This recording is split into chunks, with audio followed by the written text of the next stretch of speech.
Thank you very much for the invitation. Let me share my screen with sound. Please let me know if you can see my presentation. Yes. All right, so let's start. My conflicts of interest, although I don't think it's really relevant. I'm consultant for these companies, the Ancenta. I would like to speak about neuromodulation. What is neuromodulation? How neuromodulation can help patients with chronic pain, and some things about social media and neuromodulation. So let's start with the basics. What is neuromodulation? When I first started working in this field, I didn't really know what it is. So I went and visited the official website of the International Neuromodulation Society, and there you can find this definition: the alteration of nerve activity through targeted delivery of a stimulus, such as electrical stimulation or chemical agents, to specific neurological sites in the body. There are many, many diseases that can be treated using neuromodulation. What's important for today's webinar is the pain. A big list with possible operations. All these things are in neuromodulation, and I have not written down everything. I will try to cover some of them today. So let's start with chronic pain. Chronic pain, of course, is not a new problem. People always had pain, and these are some German magazines, the very famous ones, and we can always read articles about pain, acute pain, chronic pain, and many readers are really interested in these topics, not only physicians. What do we see in everyday life? Which patients are coming to us? We have patients with trigeminal neuralgia or neuropathy, or a combination of them, and different types of headaches, cluster headache, for example. We have patients with back pain, neck pain, arm pain, leg pain after a surgery in the spinal column. We have patients after amputations with phantom pain or stump pain, with polyneuropathies. Imagine a patient with diabetes mellitus, or after chemotherapy, tumor patients, plexus lesions, angina pectoris, patients who have already been treated with stents, with bypasses, with drugs, but they are not satisfied. They still have chronic pain, patients with peripheral vascular disease, patients with postherpetic neuralgia, patients with complex regional pain syndrome with or without capsalgia, and tumor pain. Interventional pain therapy. We can act at the level of the first neuron. Here we have the dorsal root ganglion stimulation or pulse radiofrequency. We have the peripheral nerve stimulation or the peripheral nerve field stimulation, actually the implantation of leads under the skin. We can act at the level of the second neuron. We have the spinal cord stimulation, which is a big part of this talk today. The intrathecal therapy with or without opioids. Zeconotide is an alternative drug, which is FDA approved. And at the level of the third neuron, we have motor cortex stimulation and deep brain stimulation. I think most of you know the World Health Organization ladder. We should start with non-opioids, then move on to weak opioids, then end up to strong opioids, and in the end, we have the intrathecal therapy with or without opioids. What we have seen is that if we start with our neuromodulation options, for example, the peripheral nerve field stimulation or pulse radiofrequency or spinal cord stimulation, before even trying to give our patients the opioids, then the clinical results are much better. And this is not what I am saying. There are publications on this topic. A really important one, according to my opinion, is this article coming from Dr. Slavin and Dr. Maguire. They are writing about a paradigm shift towards a surgical management of the chronic pain. And this could have implications not only for the patient and their families, but also for the whole society. So let's take it step by step. Let's move on to the first neuron. What type of therapies do we have there? We have the stimulation of the dorsal root ganglion, or DRG, when the pain is good localized in the foot area, in the knee area, or in the groin area. Here we have to implant 1 till 4 leads under the pedicle. To the brain. This is an The DRG has showing the emerged as an principle of this exciting new therapy. target for spinal cord stimulation. Measuring several millimeters in length and containing thousands of cell bodies, it provides a compact focal structure that can be accessed using epidural techniques. Sensory and motor inputs diverge at the DRG, making it a convenient target for neuromodulation. In chronic pain states, cell bodies in the DRG become hyperexcitable, causing neurons to fire abnormally. Research has shown that electrical stimulation of the DRG can decrease cell excitability and modulate the sensation of pain. The ganglia are organized around spinal nerves that map to sensory dermatomes. This feature allows therapy to be targeted to specific pain areas in the body. At the same time, overlapping innervation patterns also enable broad coverage. Unlike the dorsal column, the DRG is surrounded by minimal cerebrospinal fluid, or CSF. CSF acts as an energy sink and can unintentionally distribute current to other neural structures, causing unwanted stimulation or motor activation. With dorsal column stimulation, body movement such as lying down or standing up may result in uncomfortable stimulation. This happens because the depth of CSF varies with positional changes, causing fluctuations in stimulation intensity. Since there is minimal CSF around the DRG, stimulation intensity remains consistent even with changes in body position.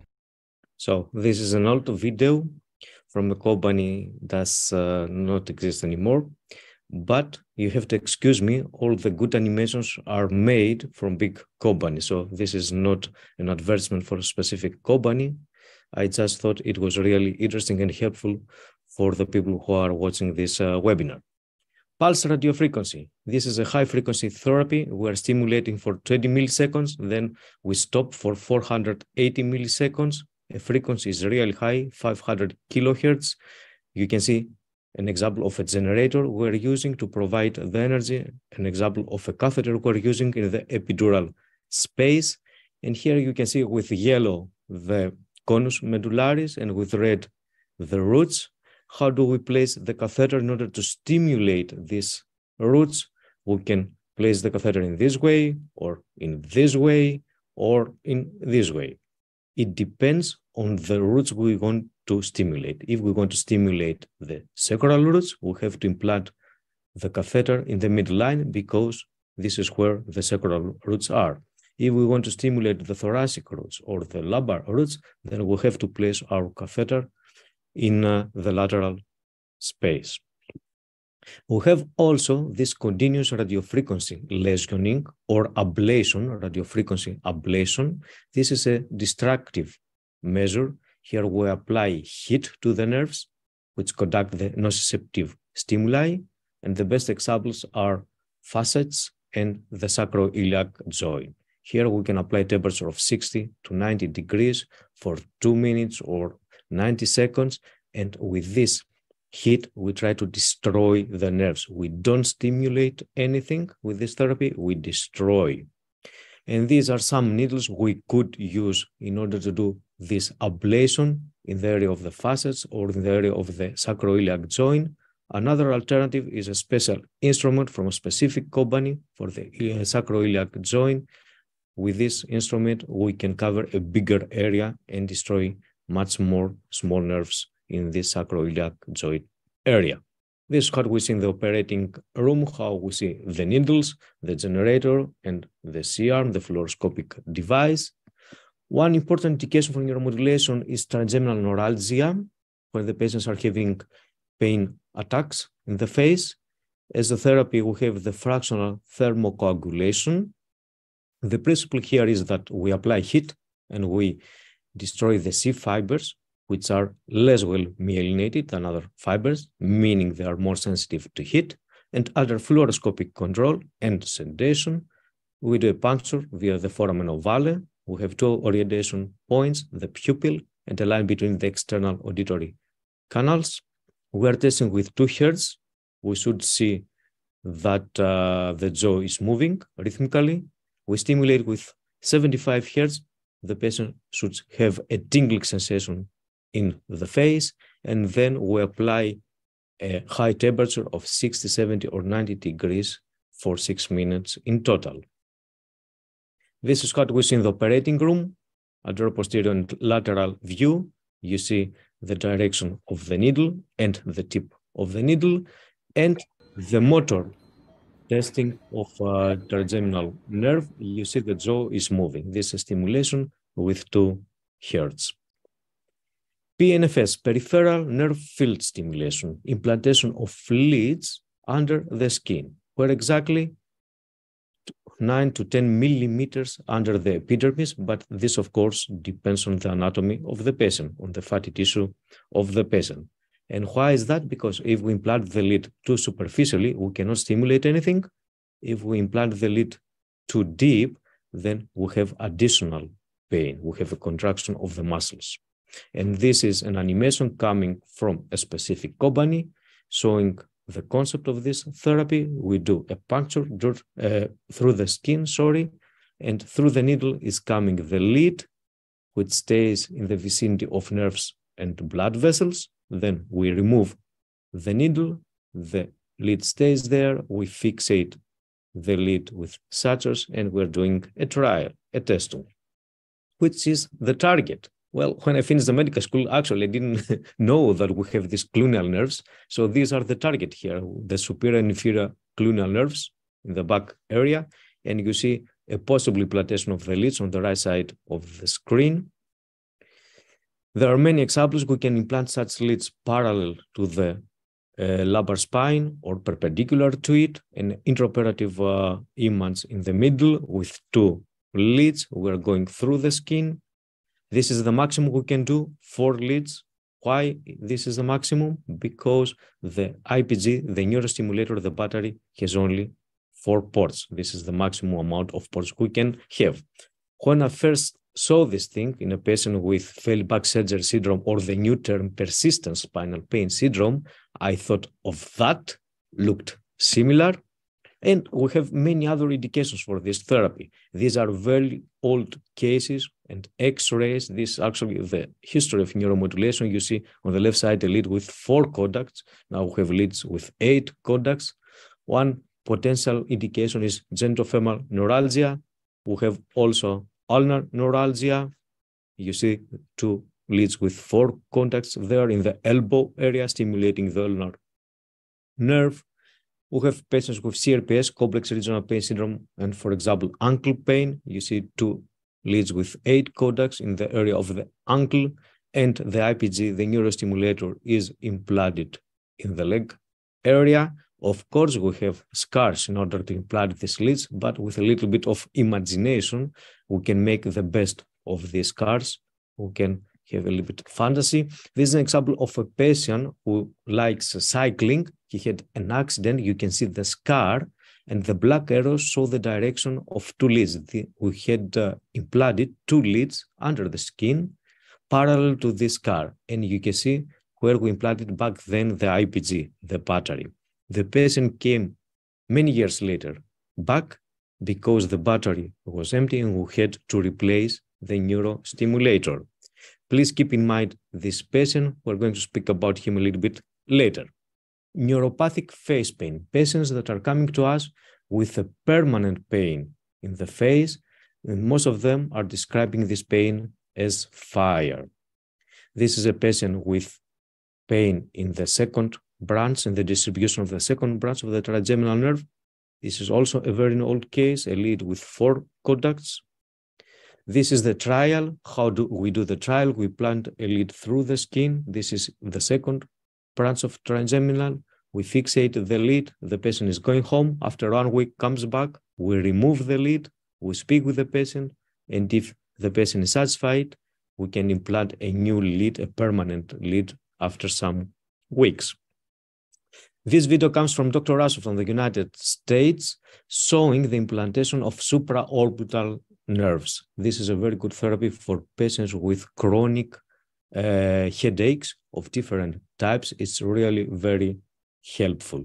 You can see it looks a little bit brutal, but the patient is sleeping, does not have any pain. We have to implant these leads under the skin. We have to fixate them, then bring them behind the ear, and then bring them in front where the clavicle is, if we want to implant the IPG there, or in some cases in the buttock area. And this is a patient with atypical trigeminal neuralgia. It's in German, but even if you don't know German, please have a look at her face.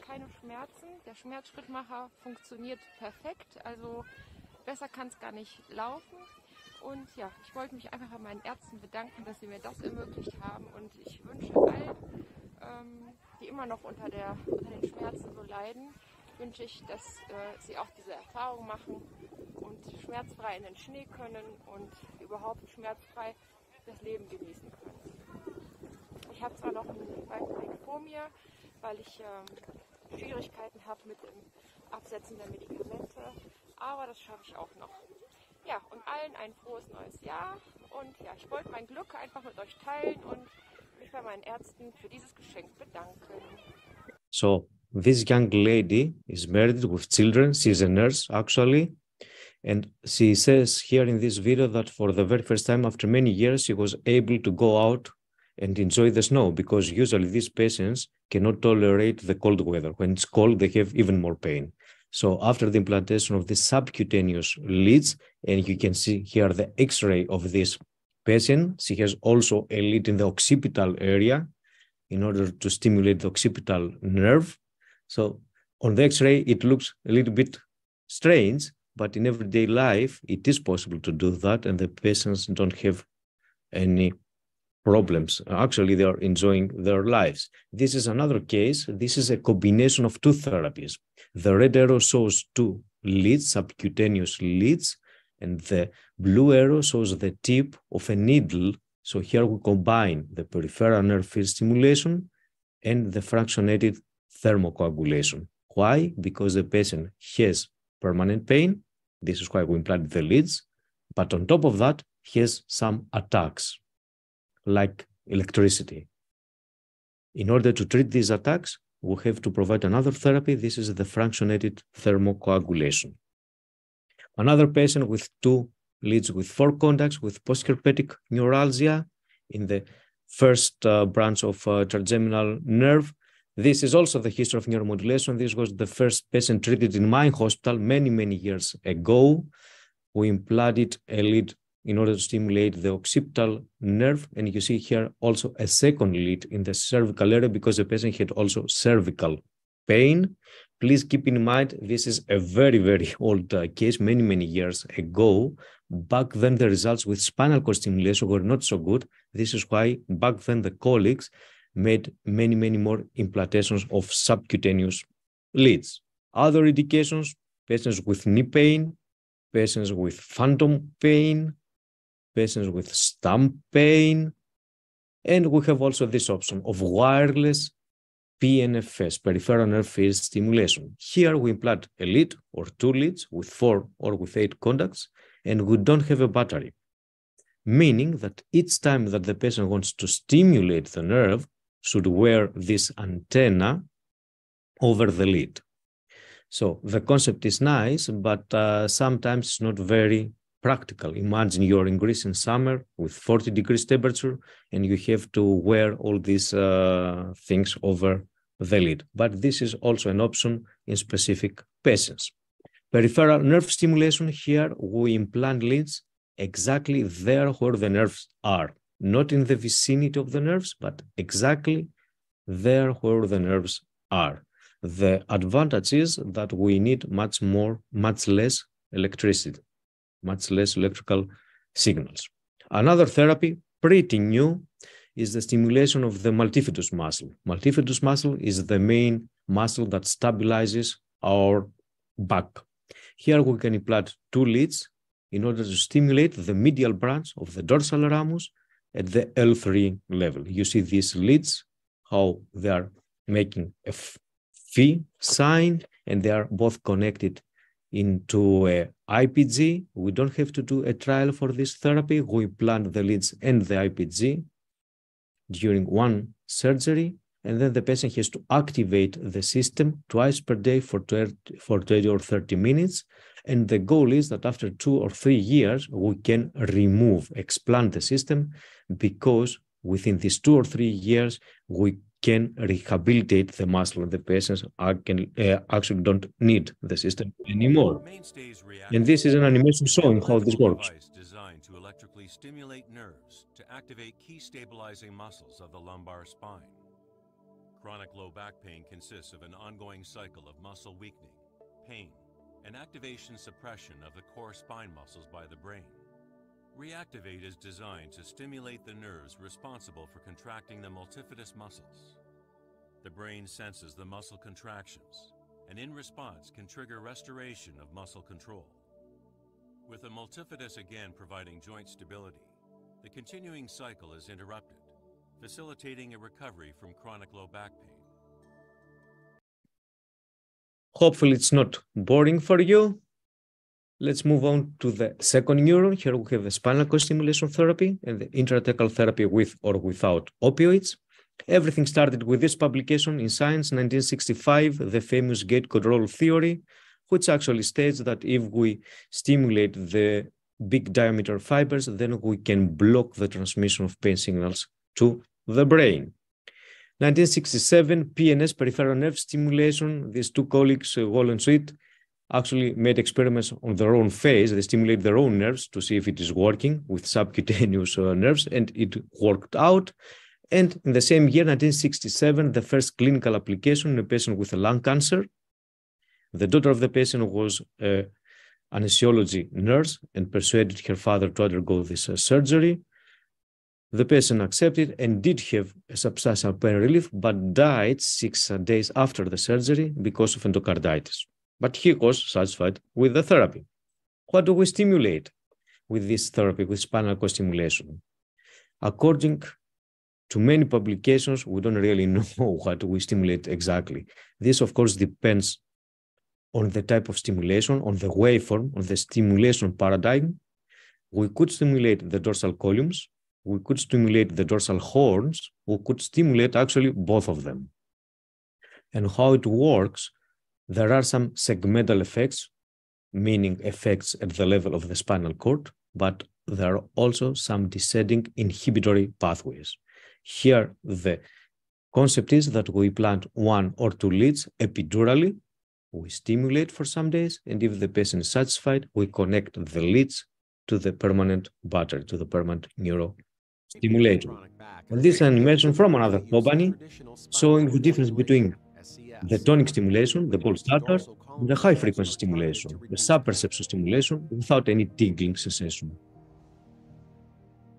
Traditional SCS delivers strong low-frequency pulses to activate these dorsal column fibers, generating paresthesia, a tingling sensation that must cover the patient's painful area. Obtaining and maintaining paresthesia coverage for back pain can be difficult, leading to poor long-term outcomes. HF10 therapy has been uniquely developed as a more efficacious and paresthesia-free therapy. Rather than stimulating the dorsal columns, it is believed to work by more directly targeting the dorsal horn, using consistent lead placement proximal to the painful spinal segments and a high frequency of 10 kHz. The result is greater neural inhibition and thus greater efficacy. So this is the mechanism of action. This is what we see after the surgery or during the surgery. We can implant 1 lead with 8 contacts, 2 leads with 8 contacts, 1 lead with 16 contacts, or 2 leads with 16 contacts. Everything is possible. This is what we don't want to see. This is a patient that came to us from another hospital. We did an X-ray and we saw this thing here. The lead is actually subcutaneously placed and not epidurally. And this is how a whole system looks like. You see the lead, you see the white thing is the anchor, and you see the battery. You see also some types of connectors. On the upper right part is a more simple connector. On the lower right part is a more complicated connector for older leads from a specific company. So nowadays we have many options. And we have also guidelines, because we need guidelines. Our guidelines in Germany are not so new. We have them since 2013. Hopefully this year we have the new version of them. Many associations are involved. the cardiologists, neurosurgeons. We are performing the neuromodulation procedures, neurologists, and many, many more. And we have some inclusion criteria. Actually, patients could try everything: drugs, physiotherapy, cognitive therapy, psychological support, and nevertheless, they still have pain. Exclusion criteria, and these are even more important: severe coagulopathies, mental disturbances, addiction problems, secondary gains, if the patients don't want to go to work, for example, the inability to use the system, advanced malignant tumor, and of course, infections in the area of implantation. According to our guidelines, the best two indications for this therapy is CRPS without capsalgia and failed back surgery syndrome or persistent spinal pain syndrome. For other indications like angina pectoris or peripheral vascular disease, the indication is open. Open means we could try it, but it is not recommended.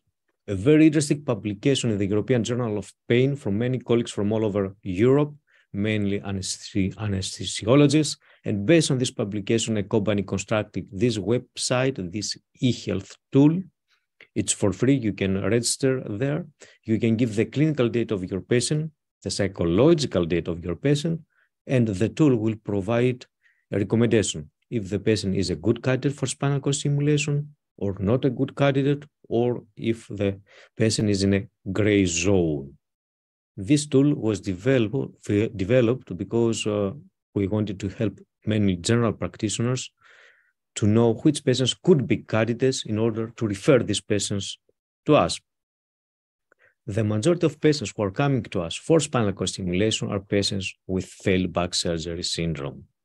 And we know, according to publications, that the failure rate of lumbar spine surgery is somewhere between 10 and 46%. So this is a high percentage. And we also know that if we keep operating these patients, then the patients are not really satisfied. And this is why we had different algorithms how to treat these patients with back and leg pain. And back then, it was really important to know if the patient has only leg pain or only back pain or both of them. And if they had back pain, was it local or diffuse? And accordingly, we could start with peripheral nerve field stimulation or with spinal cord stimulation with 1 kilohertz as frequency or 10 kilohertz as frequency. We could combine 1 or 2 leads. We can use another type of stimulation, the burst stimulation, which is also subperception. But nowadays, because the results, the clinical outcomes of spinal cord stimulation are really, really good, we have almost abandoned this peripheral nerve field stimulation therapy. Okay, and this is one more waveform that we can apply, the burst or burst DR. Here we have packets of high frequency pulses. The patient does not feel any tingling, but the pain relief is there. And why is it important? Because we know that we have two pain pathways, a lateral one and a medial one. The lateral is responsible for the perception of pain.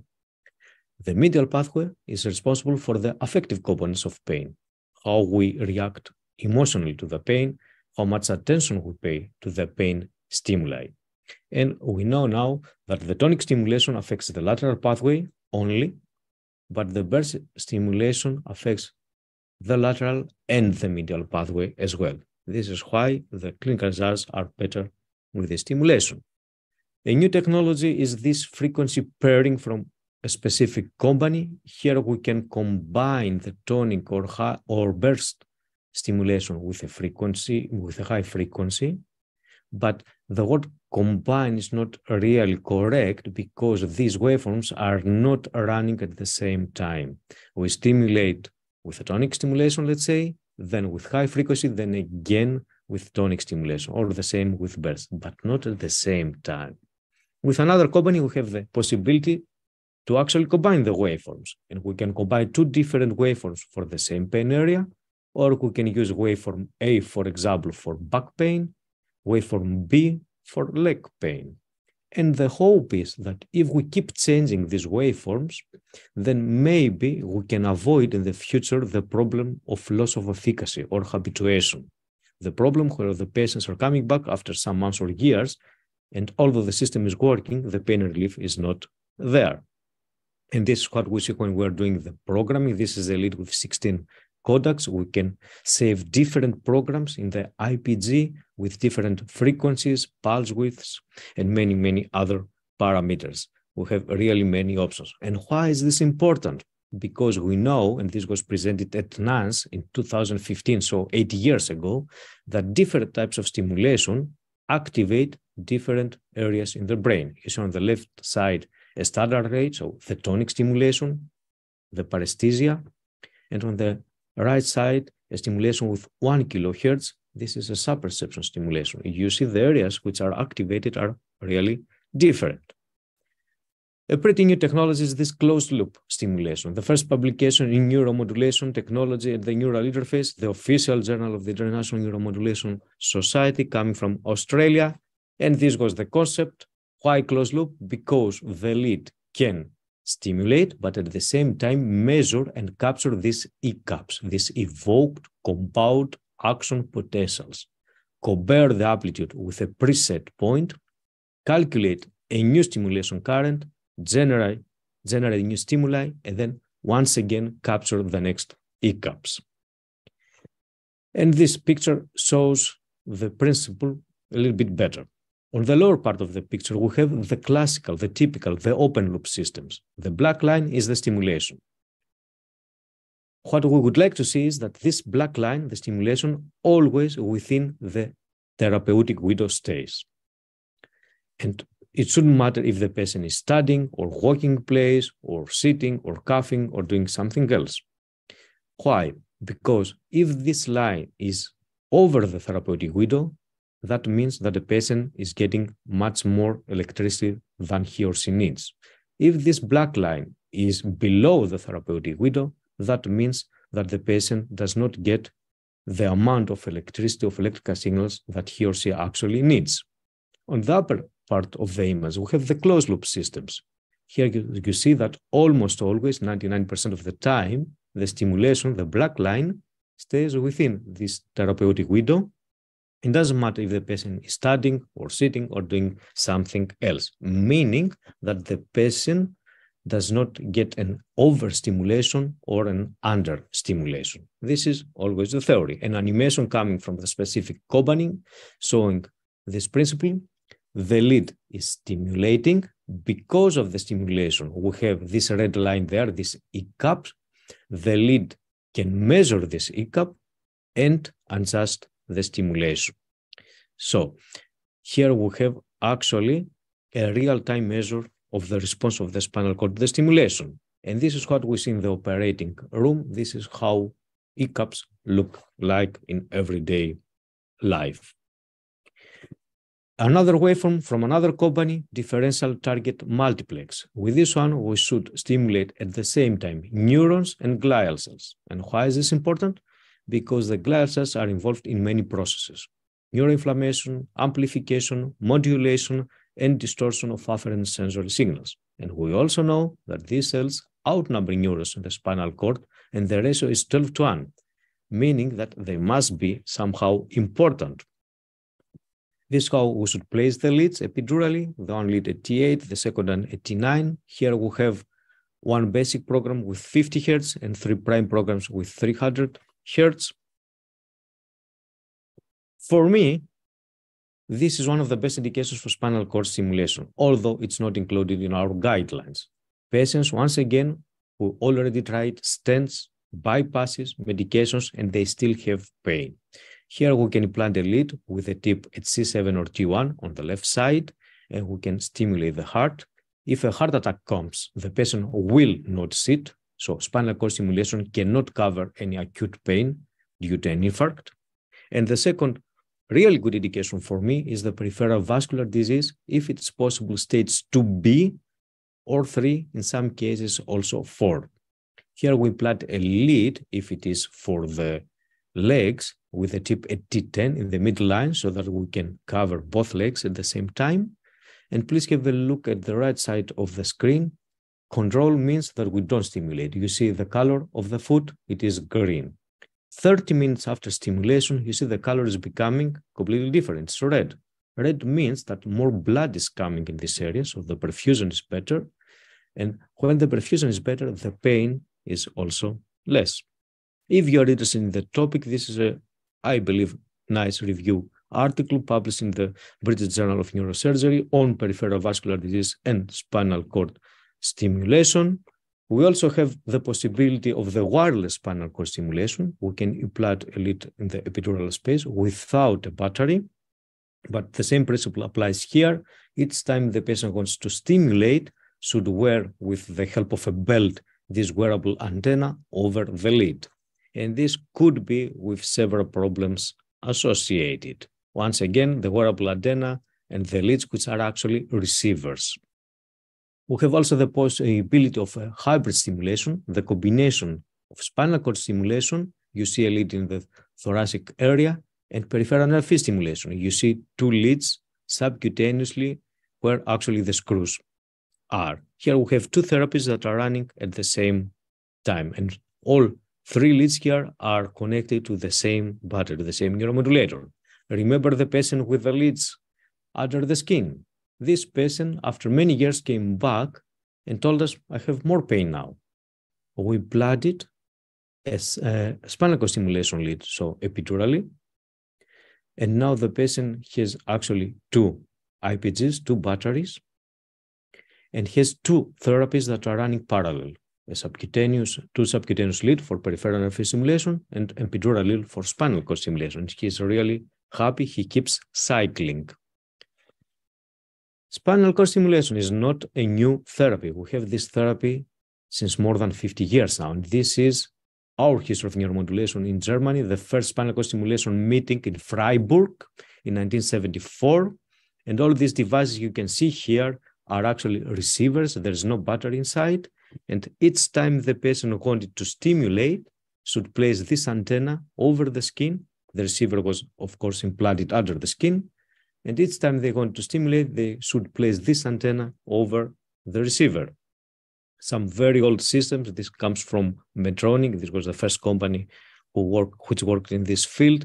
You see a lead and very old IPG and the corresponding X-ray of this device.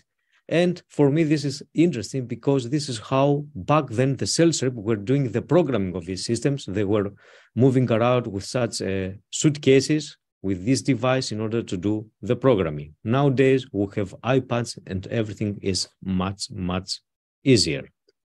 And we started, or the colleagues started back then with leads with only one contact. And now we have leads with 4, 8, 16, or 32 contacts. These are very old X-rays from different patients with subcutaneous or surgical leads. And here in the middle, you see actually a combination therapy of two different therapies. On the left side, you see a pump, intrathecal therapy. On the right side, you see an IPG neurostimulator, spinal cord stimulation therapy. And this was many, many years ago.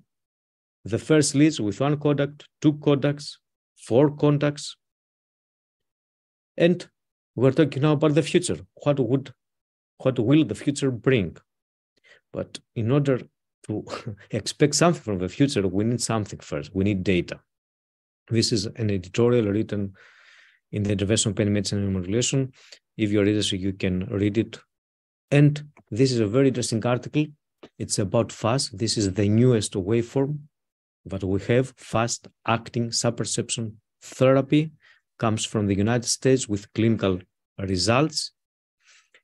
At the level of the second neuron now, we have the intrathecal therapy once again with opioids or without opioids. Just to keep it short, this is, by the way, a very interesting article. I suggest that all colleagues who are interested in this field should read it, published in Neuromodulation 2017, PAC, Polyanalytic Consensus Conference. Just to keep it short, if we have patients with tumor pain, we should start with the intrathecal therapy, with the pump therapy.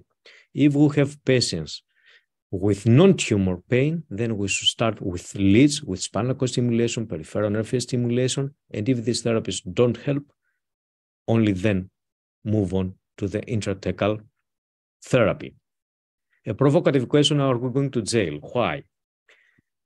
Actually, the only FDA-approved drugs for the pumps are morphine, ziconotide, a non-opioid, and baclofen. Not a combination of them and no other drugs. In everyday life, we are using mixtures of these drugs and mixtures of many other drugs, local anesthetics as well, sufentanil, hydromorphone, and many, many other drugs. But actually, all of these things are off-label. And this is why in 2019, the colleagues, the big names in this field in the United States, published this article in order to raise awareness about this problem. We should not forget ziconotide in the neurothecal therapy. If you are interested, this is a review article published in Brain and Behavior from many colleagues from many European countries. This comes actually from a cone snail. It's a peptide, acts at the dorsal horn, and actually it blocks the calcium channels. This is the way it works. If we have patients now with cancer pain, we don't have any maximum dose with this drug. If we have patients with non-cancer pain, then the experts are saying that we should try to give this drug till a maximum dose of 19 micrograms per day, not milligrams, micrograms per day. And if that doesn't help, then we should not try to increase the dose. It won't help. What's really important here is that one should start with a very low dose of 0.5 or 0.6 micrograms per day. Once again, micrograms per day. And do the titration really, really slowly. The problem that we had with this drug in 2005 in Europe and 2004 in the United States was that the colleagues back then started with a very high dose of 2.4 micrograms. So actually 4 times more drug than now. And they kept increasing the dose every 1 or 2 days. It was too fast. Patients had problems. What types of problems? Psychiatric problems. This is why one should be careful with this drug. And if we follow these suggestions of the experts, I think the problems are much, much less. For this therapy, we should implant a catheter in the intrathecal space, and we should implant a pump in the abdomen. This is why the patient should lie on this way on the operating table, so that we have access at the same time to the lumbar spine and to the abdomen. Usually, we implant the pump on the right side of the abdomen, on the left side of the abdomen, sorry. Why? Because on the right side, we have the liver, and sometimes the pump could exert some pressure on the liver. But there are some patients who explicitly want to have the pump on the right side. This is also possible without any big problems. The needle insertion, we should have an angle of 30 degrees if it's possible, in order not to injure any neural structures. Where should we go in the epidural space? This depends from the colleagues. Let's say somewhere between L2 and L4. The next question, where should we place the tip of the catheter? It depends on the clinical problem. It depends if we have pain as the main indication or spasticity on the main indication. It depends on the drug. We have hydrophilic drugs. We have lipophilic drugs. But as a rule of thumb, I would say maximum a T4, in the majority of the cases a T8 under fluoroscopy. And this is what we see in the operating room. This is the gold standard in pumps. This is not an advertisement for the specific company or the specific pump, but at least in Europe, we don't have any alternatives. This is the synchron pump from Medtronic. You can see here there is a black needle in order to do a puncture in the port in the middle of the pump. This is how we refill the pump. And we have also a violet needle. This is in order to make a puncture in the side port on the right side of the picture. Why would we like to do that? In order to aspirate cerebrospinal fluid, CSF, or if we would like to give as a bolus a specific amount of drug. This is what we see also in the operating room. You see the pump in the pump pocket. The instruments we are using, actually, we don't need so many instruments. It's a pretty simple surgery. And this is something I'm showing to you because it could lead to problems. After the implantation of the catheter, we should have an X-ray.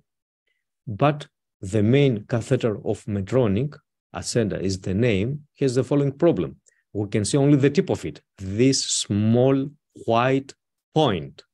And if we don't know it, and if the radiologists don't know about it, then they will probably say that they cannot see any catheter. Okay, so if we know that this is a specific catheter that we planted, we should always look for this small white dot. Not visible in all patients. Okay. Some time ago, or 20 or 30 years ago, we had such pumps. These are gas pumps. There was no battery there. There was a gas, butane, in the majority of them. And each day, these pumps could deliver a specific volume of drug. So we have the programmable pumps with batteries, Synchromed from Medtronic, Prometra in the United States, not in Europe. And Tricomed is a company, a German company, produces gas pumps, not programmable pumps. There are some advantages, there are some disadvantages. The programmable pumps, we should replace them every 6 to 7 years because the battery is empty. But we can very easily change the dose of the drug. The gas pumps, the non-programmable pumps, have a life expectancy, let's say, of more than 15 or 20 years. But each time we have to change the dose, we have to empty the pump and give a new concentration of the drug. This is a gas pump in the operating room and the corresponding X-ray of this pump. You see also these pumps have 2 ports, one almost in the middle in order to refill it, and 1 port laterally in the nose of this pump in order to aspirate cerebrospinal fluid. This is how Synchromed 2 looks like if we open it up. The biggest part of it is, of course, the battery and the corresponding X-ray of this pump. And this is the main advantage of Synchromed or of the programmable pumps. We can have different or various infusion modes. We can give a drug continuously, or we can program different volume of the drug.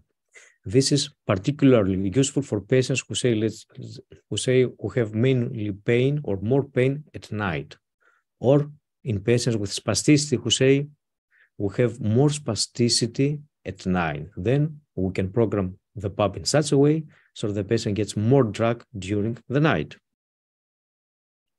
Once again, all these therapies are not new. This is a publication come from 1978. I was born in 1977, so I was 1 year old when this publication came out. It's about the use of baclofen against pain, not against spasticity, against pain in animals. And the authors here, and Yax is a big name, was a big name in the field, actually showed that it can help for pain. What about in humans now? In humans who do not have spasticity, can we give baclofen? Yes, and also helps for pain. This is also a publication coming from 2000, not a new publication. What about in humans with spasticity? If we give it baclofen, baclofen improves spasticity, but at the same time can suppress this aesthetic pain. Publication coming from 1992, not a new publication. Now, what about baclofen and quality of life and pain in patients after stroke? Many patients after stroke have spasticity, and many patients after stroke have also pain. So this very interesting publication was published in 2018 in Stroke, a very good journal, and actually the colleagues here showed that the pain in these post-stroke patients was much better if we administered baclofen intrathecally. And what about the combination of baclofen and morphine intrathecally? One publication from 2012 here. It is possible to combine. The clinical effects are really good, but once again, it is an off-label use. It's not FDA approved. We have proven, however, that the stability of the drugs in the pump of baclofen and morphine is pretty good. So actually, there shouldn't be any problems. The drugs are still stable, at least 30 days after the filling of the pump. And what about the cost? Because this is the question we are getting every day from the insurance companies. There are publications, one of them from 2015 in Neuromodulation, showing that we have a reduction of cost if we implant pumps. Why? Because the patients do not need so many drugs anymore. They are not coming so frequently to the hospital or to the emergency department. So we can save money as a society. And coming to the end of this part of the presentation, at the level of third neuro, we have motor cortex stimulation and deep brain stimulation. These are too complicated. I would just like to show some photos here. This is the implantation of a lead for stimulating the motor cortex. Main indication is a neuropathic pain in the face, permanent burning pain in the face, or thalamic pain, mainly in patients after stroke. In my department, we don't offer this therapy very frequently because we saw that the infection rates are pretty high, and because we have seen that after some months, the patients are coming back with loss of efficacy. So the pain is becoming more and more in the next months. Although I must say, other colleagues from other centers have a different experience. And as last resort therapy, we have deep brain stimulation, DBS, implantation of leads in our brain for patients with neuropathic pain, with fundal pain or trigeminal pain. It is not in any guideline. Okay, this therapy, it's pretty experimental, and we do have big problems with the insurance companies. But as I said, it is a last resort therapy for patients who tried everything else and they still have severe pain. This is a therapeutic algorithm, an old one. When the patients came to us with pain, we asked them, is it local, is it radicular, is it polyradicular, is it multifocal? So if it was not multifocal, we tried with pulse radiofrequency, then with subcutaneous leads if it was local, or spinal cord stimulation with 1 or 2 leads. And if the patients were not satisfied with all these therapies, then we moved on to the intrathecal therapy, to the pump therapy. If the patients, after trying different drugs, were not satisfied or they had adverse effects, problems with the drugs, then we tried motor cortex stimulation or deep brain stimulation. And in the end, we have the ablative therapies, the destructive therapies. Okay, this is an old algorithm. Why?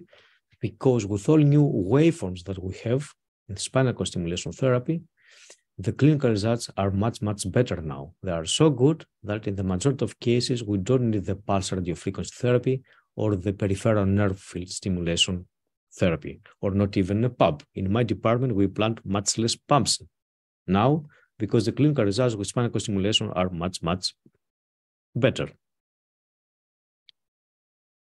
And this is one more neuromodulation option, sphenopalatine ganglion stimulation. Here one should implant a microstimulator in the sphenopalatine fossa. The only indication was cluster headache. And each time the patient was feeling that an attack was coming, should hold this black device over the skin, over this microstimulator, and clinical results were pretty good.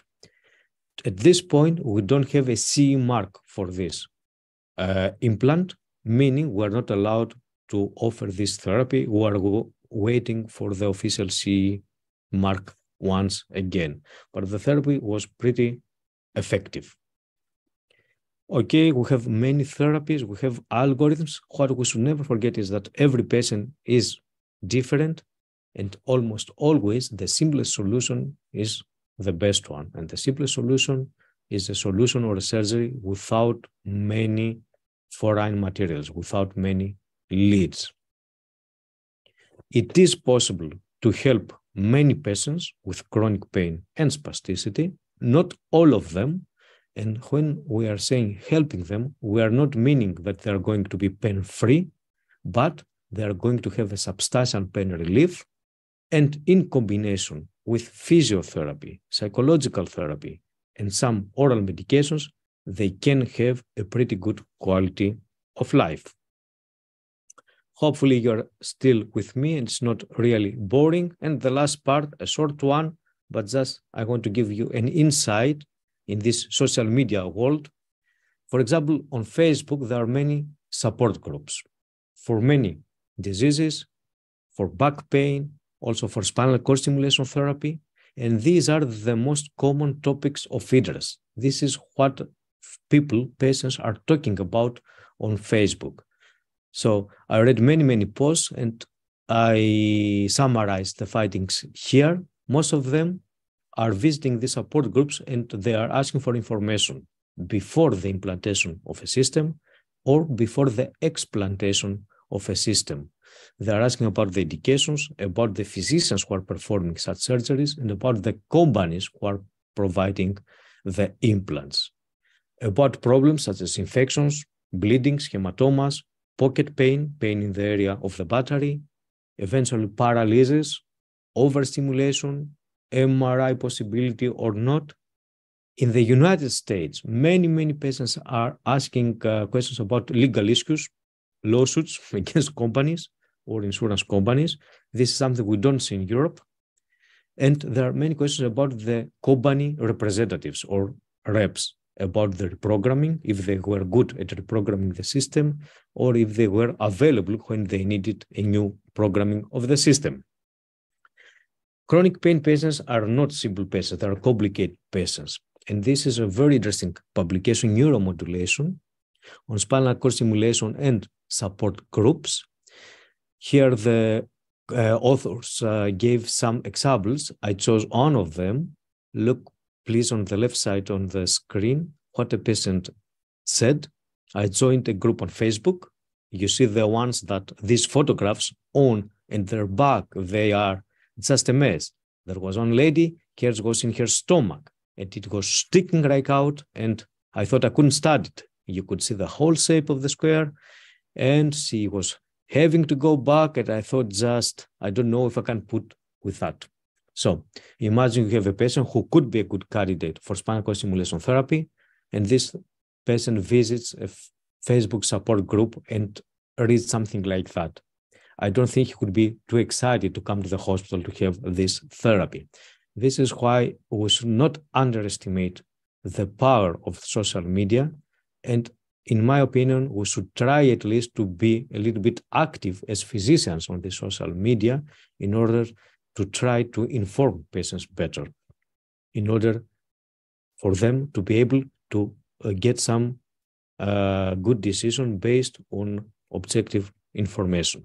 What we don't need is this mentality that the patients are belonging to a specific physician, to an orthopedic surgeon, to a neurosurgeon, to a pain physician.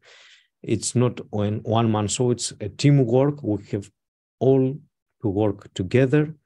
Once again, if the patient has a spinal cord stimulation therapy or an intrathecal therapy, that does not mean that the patient does not need a pain physician or psychological therapy or a physiotherapy.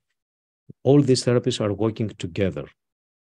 This is why we need teamwork among all colleagues. And to sum it up, pain is really undertreated, has a really high economic burden. All these neuromodulation options can improve the quality of life, and if we apply them with the right indications, can reduce the hospital costs. Of course, we need individual therapy concepts. Of course, we need a multidisciplinary pain medicine. And of course, we need to respect the autonomy of our patients. If you are interested in neuromodulation, please visit the social media accounts of the Journal of Neuromodulation, Facebook, Twitter, and Instagram. If you have any questions, I will be glad to answer them. If not now, just send me an email. This is my email address. I would be happy to get back to you. Once again, thanks for listening to me. Thank you for the invitation. And Neurosurgical TV, thanks for organizing it. Okay, Georgios, thank you very much. Comprehensive broadcast. Now, Abdul, are you there? Abdul, you can kind of moderate if you'd like. Are you there, Abdul? Yes, I'm here. Yeah, okay. Could you, do you want to moderate the questions? Or I can do it, whatever. Yeah. Please, if you have any question, you can send it through chat, yeah? Yeah, I'm an aggressive questioner, Georgios. I've learned to be more aggressive. Now, Ahmad from Afghanistan, he's the head of neurosurgery in Afghanistan. Are you there, Ahmad? Can you comment, Hello, please? hello, Assalamu alaikum. Hello, Hello. Professor John. Hello, thank you very much. I'm not a professor, just a senior consultant. Thank you very much. You're welcome. Gracias. Okay, very good. And Ravshan, the head of neurosurgery, you can introduce yourself, Ravshan. It's nice to have you. Do you have any comments or questions for Georgios?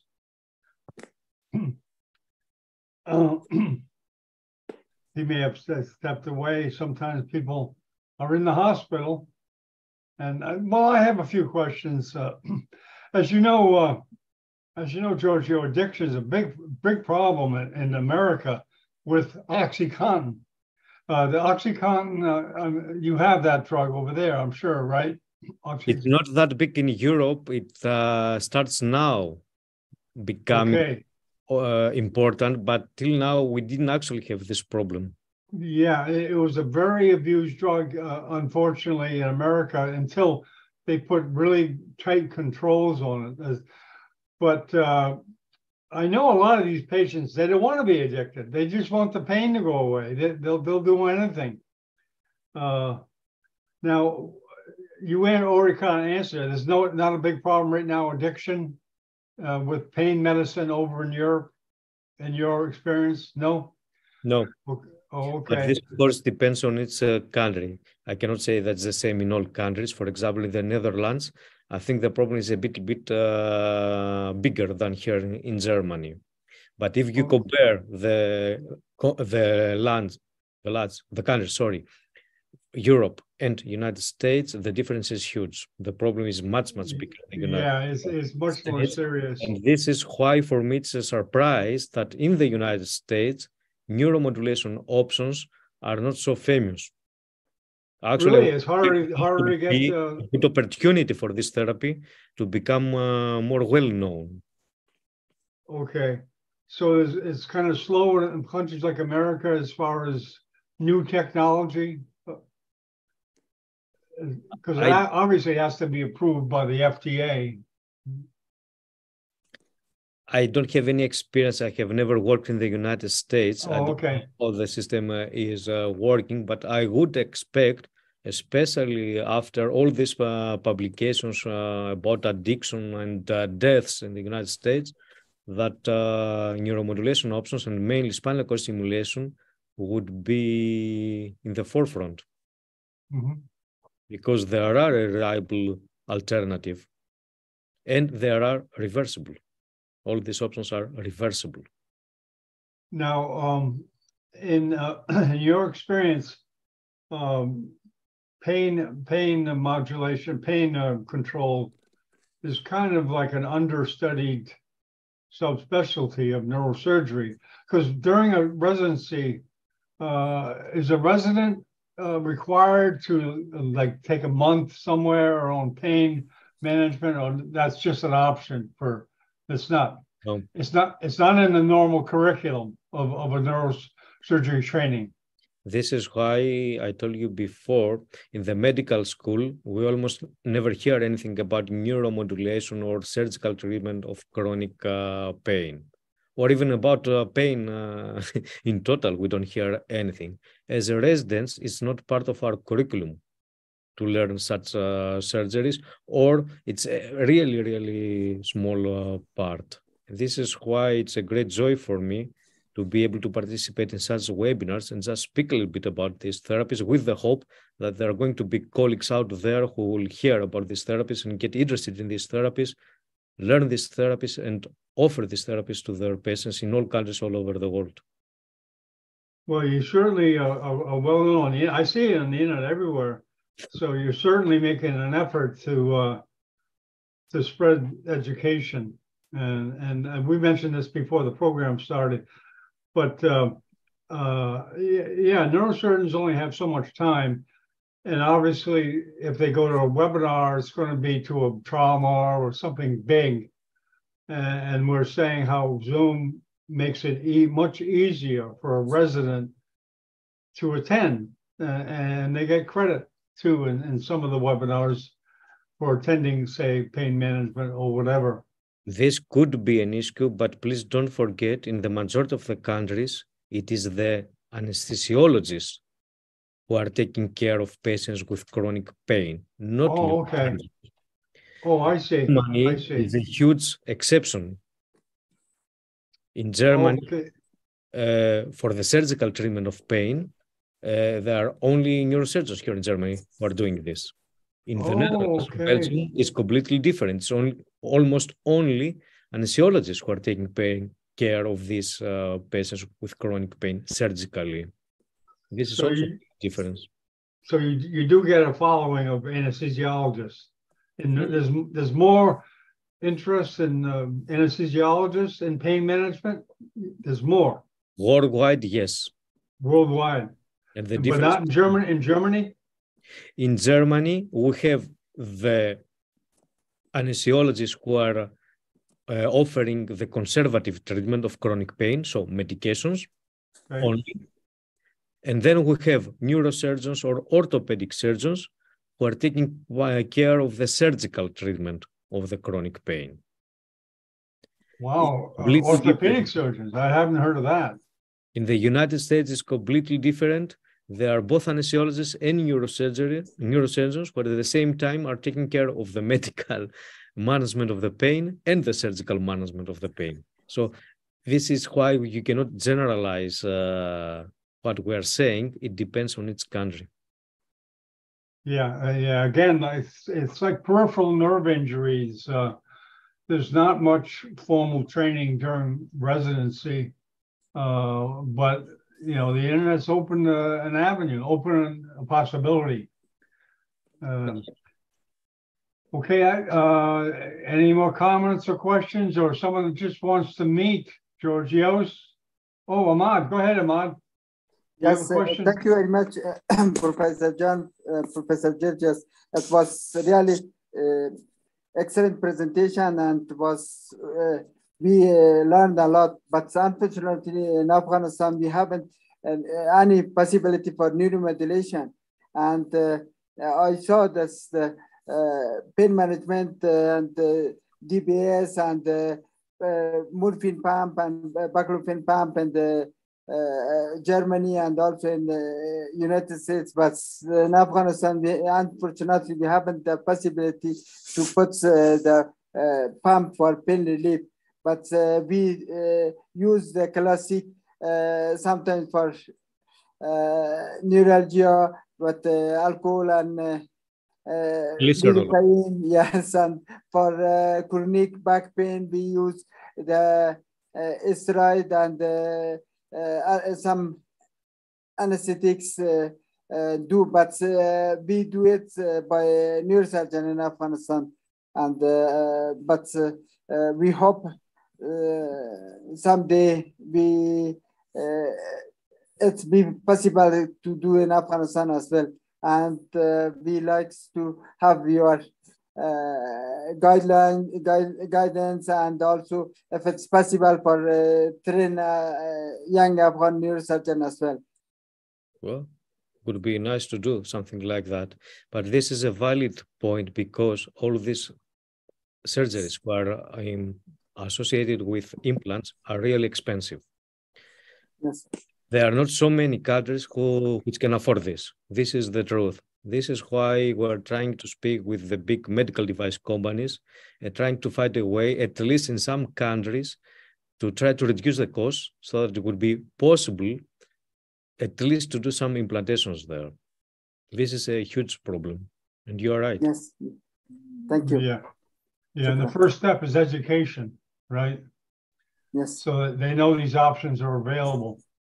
In the United States, to get a device approved, you have to go through various stages. I'm sure it's the same. It's called a CES, right? In Europe, the agency that approves new therapies. Is that what the agency's called? I don't know which is the name of the agency, but we have in Europe an agency which is responsible for all medical products. Right. This That's is why we are getting this CE, this European mark. The CE. Okay, that's what it's called. The procedure now has become really complicated and takes too much time. Some years ago, it was much easier to launch a product here in Europe and not in the United States. And this is the reason why we did in Europe many publications many years before our American colleagues did that, because they didn't have access to the products back then. Right. Now it's easier in the United States to get the approval of FDA than here in Europe. And this is why now you see all new products are tested in the United States, and after some years they're coming, or some months, they're coming to Europe. I thought it was the opposite. I thought it was the opposite. It was easier. It was the opposite 1 or 2 years ago. Now we have a paradigm change. Oh my God, the United States is doing something better than someone else. I don't believe it. There are some good things in the United States as well. Yeah, there's other things. But you know, I love this country. But you know, Georgios, product approval and working it must take a lot of patience. To kind of, if you know something works and you just want to use it. It's exactly the same as the intrathecal therapy with a combination or a mixture of drugs. We know that it works, we know that it's safe, but it's not FDA approved. Okay. Very good. Excuse me. Hold on. I'm sorry, Georgios. Okay. More comments or questions? Or anyone that just wants to say hi to Georgios? Thanks for joining us. Once again, I'm always available for questions. Just send me an email. I will get back to you. Yeah. Sometimes people are a little shy and certainly you got his email. Could you put your email up there again, Georgios? So one moment, just to remind people, you're always welcome to here you are. Okay, everyone's got that. But did you drop the call or did I drop it? Excuse me, my brother's calling. Family comes first. I'm sorry, I tried to get him out. Okay, well, you know, one thing I want to talk to you about. Hey, we got that. Let me stop the share. Okay.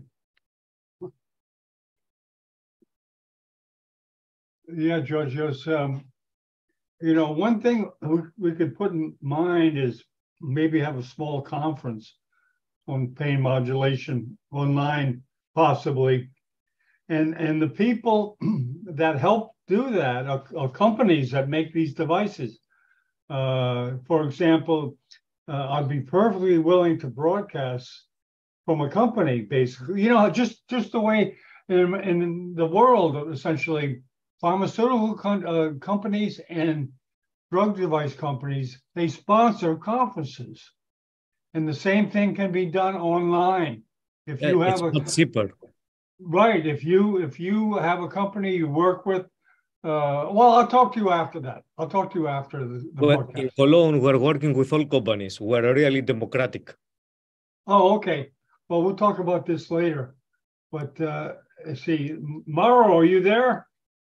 See, I don't know if Mauro is from Mexico. He's here. There's a couple of people. Let me ask him if he's in. He's someone I know that just joined. Mauro, are you there? He just came in here. Let's see. Let me see if Rob Shan, have you stepped away? Are you still here, Rob Shan? And Omar is still there. Well, that's okay. Okay, Georgios, thank you very much. And hang around just a sec, okay? We're going to end this formally. Thank you very much, everybody. Okay, I would like to thank Dr. Georgios for giving us the webinar. Thank you very much for inviting me. Yeah, thank you so much for accepting our invitation. Okay, Abdul, thanks for getting it together. And we'll talk to you soon. I'm going to end this formally, okay?